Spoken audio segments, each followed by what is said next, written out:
Edward Kibuka is one of the parents who lost his daughter during the fire outbreak at Buddo Junior School in 2008. My daughter was Zawedi Evelyn Patricia. She was in P4E. The memories of that day are still vivid in Kibuka's mind. There are very many questions that we have to answer. One, there are some issues that were to be addressed. Up to today, they are not being addressed. 13 years since this inferno caused the death of 20 children, police have never told the country what caused the fire, though some arrests were made. It has not been concluded. It was a complex one. Reason number one, as I told you, there was total ban. Reason number two, there was massive stampeding of the scene. Fire outbreak reports are made. Probably you're saying that what may not be known sometimes are the precise, concrete, actual causes of those fires. Let's have other independent, private investigators. Even when President Yoweri Museveni committed his government to have the Budo parents compensated, Kibuka says they only received 1 million shillings each. The Tuesday's fire at King's College Budo was not the first. In 2000, fire broke out at the boys' dormitory, but it was quickly contained. So it's not that we gave up, but that the investigating teams are still the same. We have had 5 fires since this year began in educational institutions, in schools. It's not only to us, to all schools in Uganda.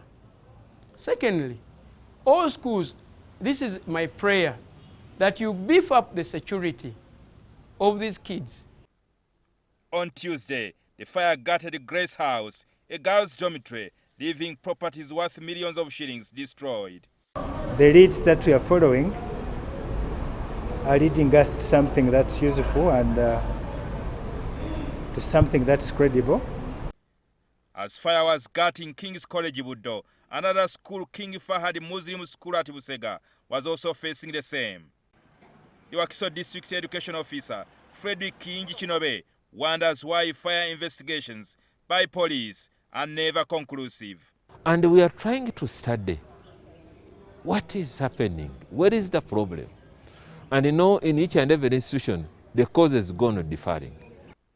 The fires at schools like Budo have also called the attention of the National Building Review Board, a government body responsible for safety standards of all buildings in the country. So in our investigation for Budo, our interest is to see that the provisions in the standards and the regulations, the building regulations, were followed.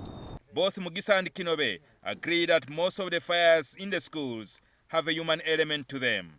Someone working from within probably conspires to do something undesirable to a dormitory.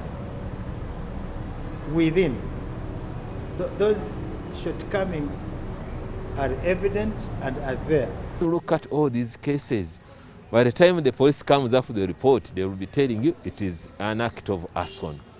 Somebody came in and torched. According to the police crime report of 2020, released last week, fire cases increased from 999 cases in 2019 to 1,015 cases in 2020. More fires occurred in residential homes than they did in 2019. COVID somehow put us off, and as far as emphasis on safety and security is concerned, the focus now has been so much on preventing COVID other than looking at issues concerning safety. The causes of fire incidents were mainly attributed to charcoal stoves, candles, cigarettes left unattended to, followed by electrical short circuits, negligence and arson. Whenever fire occurs in a building, the public is quick to blame the firefighters that they are ill-equipped with little or no capacity to put out the fire. The Budo intervention was a very successful intervention. That's why when you go there now, you'll even see that very building standing. In 2020, the National Building Review Board came up with the building control regulations requiring all schools and commercial buildings to comply with safety standards. A good building structure must have a fire alarm system. It must have, after a fire alarm system, it must have a firefighting system. This could be sprinklers. This could be fire extinguishers. Number 3, it's also important that the building is accessible to the fire brigade.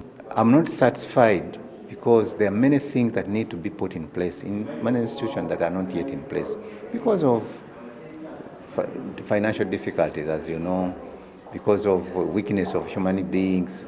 This is where I'm saying that school administrators, managers should give security of the institution, security of our children, priority.